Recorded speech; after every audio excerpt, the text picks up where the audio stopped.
I'm noticing that our recent overseeding of our fescue is starting to germinate, and if you look closely you can see some of the new leaf blades starting to pop through, and that's a real good sign for us. Now remember, our fescue is really pretty much established, but we overseed it each year to keep it thicker to help smother out some of the weeds. And this year we used a blend of fescue that had several cultivars in it just so we can get some disease tolerance from some of the brown patch diseases later on in the summer of next year.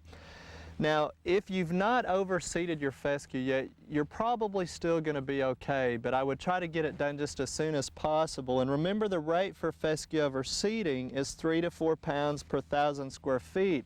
If you're going to put in a new lawn of fescue, you usually increase that rate to 6 to 10 pounds per 1,000 square feet so you can get a little bit thicker.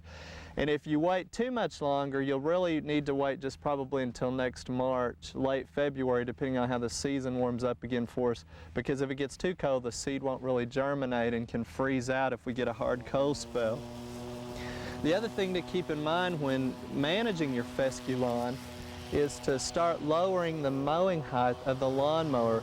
During the summertime, when the fescue's heat stressed, we usually mow it a little bit higher. Sometimes that can be 2.5, 3, even as much as 4 inches high.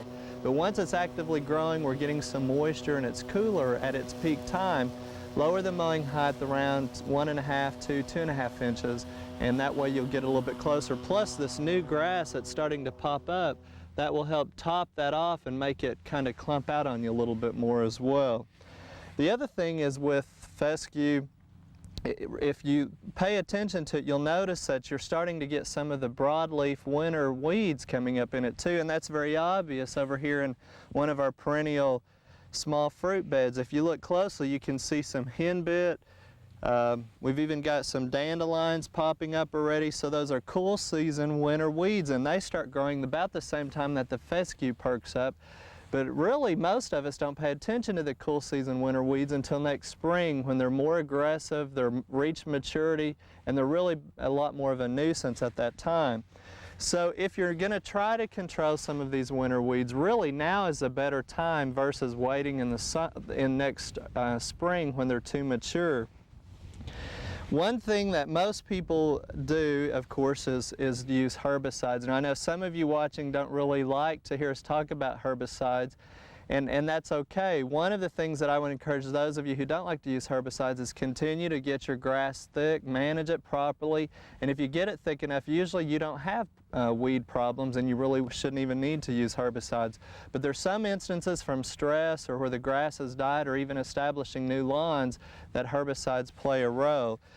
When you get the weeds up and growing like the dandelion and the henbit and things that have already germinated, usually you use what is called a post-emergence herbicide.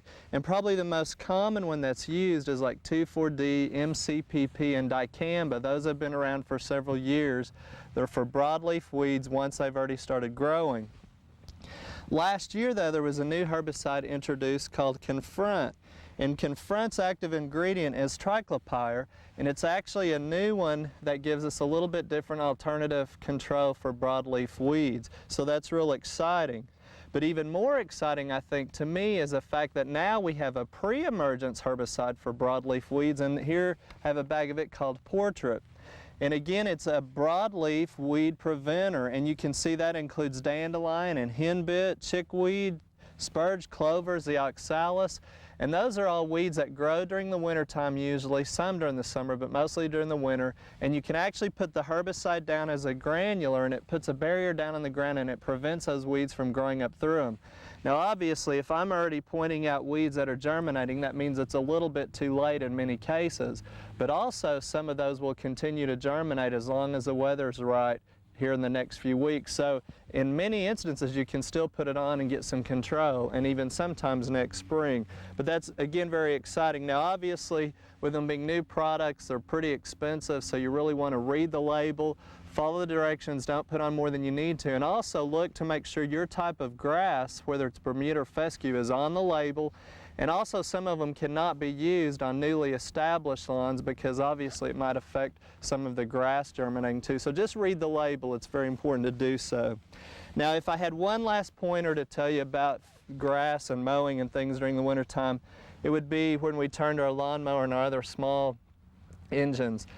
If you're not going to be using them anymore, the best thing to do is drain the gasoline from them. The number one problem on these small engines next spring is people leave the gas in. The gas oxidizes, you get a gumminess built up, and they won't start on you. So drain them if at all possible. If you're going to use it occasionally during the winter, you've probably heard of a product called Stable.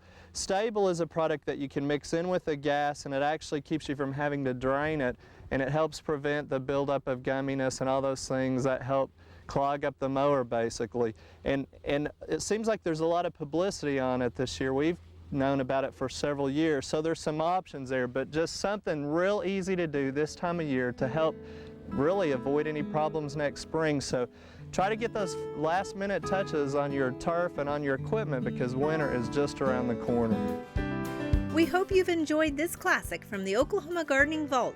Remember, even though these tips and techniques are timeless, there's always something new to learn in the world of gardening. By subscribing to both Oklahoma Gardening and OK Gardening Classics, you'll have access to a wealth of gardening knowledge, both classic and contemporary.